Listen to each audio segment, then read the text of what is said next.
जियोचन और येली जोयू को देखने आए थे क्योंकि येली को यकीन नहीं था कि जोयू सांगजिन की अस्थियां इकट्ठा करके फिर एक ही जगह पे बैठ गया है। उसने दूसरों से सुना था कि फिर वो वहाँ से जरा सा भी नहीं हिला, जैसे वो एक मूर्ति बन गया हो। जियोचन येली को समझाता है कि अभी जोयू ऐसा क्यों कर रहा है। जोयू के अंदर जो सब कुछ तबाह करने की इच्छा थी वो अब चली गई है। उससे अब ये समझ आ गया है कि डर क्या होता है, दर्द क्या होता है, अकेलापन, प्यार और मौत, वो सब कुछ उसे समझ में आ गया है। वो एक एविल गॉड था जिसे कोई भी कंट्रोल नहीं कर सकता था, लेकिन फीनिक्स की वजह से उसे इतना कुछ सीखने को मिला।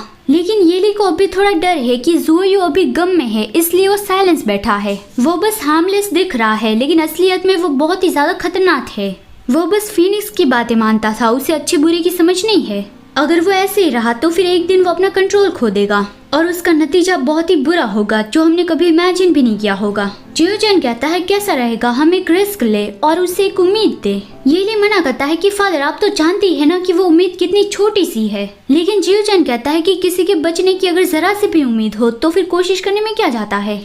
तो फिर वो दोनों जोयू से बात करने गए। येली बहुत ही रिस्पेक्टफुली जोयू से सांगजिन की अस्थियां मांगता है, लेकिन जोयू जो टाइटली सांगजिन की अस्थियां पकड़े हुए बैठा था वो कहता है कि चले जाओ, कोई भी उसे नहीं छू सकता। येली उसे कहता है कि फीनिक्स का पुनर्जन्म हो सकता है और वो उसे सारी प्रोसेस बताता है। लेकिन जोयू कहता है बकवास बातें बंद करो, अगर तुम नहीं गए तो फिर मैं तुम्हें मार डालूंगा। लेकिन तभी उसे ये रियलाइज हुआ कि येली ने उसे क्या कहा। येली भी फिर से उसे सारी प्रोसेस कहता है कि इस तरह से सांगजिन का पुनर्जन्म हो सकता है क्योंकि वो एक दिव्य पंछी था। जोयू को अभी उसकी बात पे यकीन नहीं है कि ये कोई मजाक करने वाली बात नहीं है। अगर तुमने मुझे धोखा दिया तो फिर उसका अंजाम बहुत ही बुरा होगा। अभी मैं बस अपने हाथ पैर नहीं हिलाना चाहता, लेकिन जब वक्त आएगा तब मैं बहुत ही बुरे तरीके से उसका बदला लूंगा। येली उसे यकीन दिलवाने की कोशिश करता है कि जोयू को धोखा देकर उसे क्या फायदा मिलेगा। और ऊपर से काफी सारे हिस्टोरिकल बुक्स में भी लिखा है कि दिव्य पंछियों का पुनर्जन्म इसी तरह से होता है। लेकिन सांगजिन के केस में ये बस एक पॉसिबिलिटी है, ये पक्का नहीं है कि उसका पुनर्जन्म होगा ही,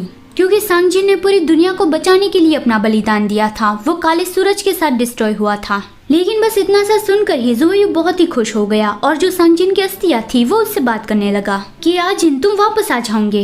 येली कहता है कि मेरी बात अभी पूरी नहीं हुई। अगर तुम ये चाहते हो कि आज पुनर्जन्म ले तो फिर तुम्हें नहीं लगता कि तुम्हें भी कुछ करना होगा। जोयू समझ गया कि उसे क्या करना होगा।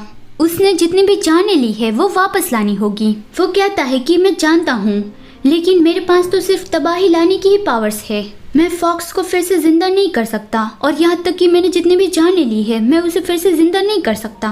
तभी उसकी नजर गई जियोचन पर। वो खुश हो गया कि हाँ तुम, मैं ये कैसे भूल गया कि अब तुम नए हेवन हो।